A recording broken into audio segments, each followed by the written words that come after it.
Talking with famous people.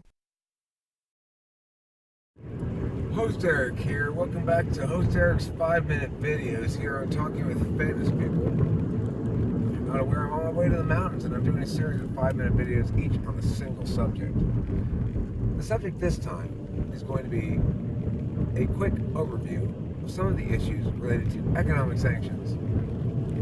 The current public forum topic is that economic sanctions against Russia weaken the threat that Russia poses to Western interests. So, I think any discussion of economic sanctions should begin with the discussion of whose interests are being protected or served. In theory, economic sanctions are generally used to enforce humanitarian norms upon rogue states who violate those norms.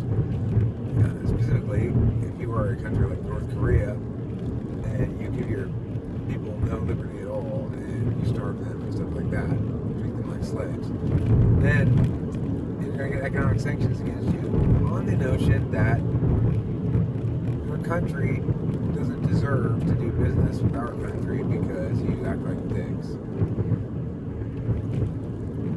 There's a good sort of inherent moral resonance with the notion that one ought not buy products from corporations that are doing evil things.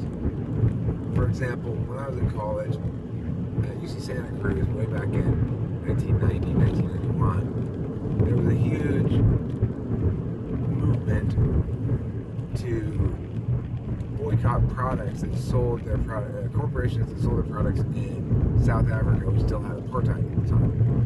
And understandably, people were upset about apartheid. And so they said, well, this is something that we as consumers can do to voice our opinion. My ears are popping. The same principle is being applied when you have economic sanctions in general, when you're trying to dissuade a given country from certain set of behaviors. Now, currently, the economic sanctions issue is focused on Russia, but obviously, the economic sanctions issue applies to Iran as well in their nuclear program. There's an attempt to sanction Iran into non-nuclear paths, onto non-nuclear paths. I think it's obviously futile, right? So now we get to the part of the video where I talk about whether or not these things are a good idea. Personally, I would say no, because they don't work. They don't work, obviously. So we can look at example number one is Cuba, right? We embargoed Cuba in the late 40s, I think, or maybe in like early 50s. And the idea was to dislodge the Castros from rule. Well, they're still in power. And it's 2015. It's almost 2016. So one can point to that as an example of the abject failure of it. Now, that doesn't mean it's going to fail every time. It doesn't mean that the methodology is inherently flawed. It could be simply that this individual instance of Cuba was that those rulers are particularly resilient, that they have some unique ability to bypass the coercive impacts of economic sanctions. However, it's very difficult actually to find examples that have worked in any meaningful sense. If by work you mean have achieved a goal stated ahead of time. There's some hilarity regarding the second Minsk protocols that were implemented EU sanctions against Russia regarding the Crimean incident. If you don't recall, Russia basically annexed Crimea.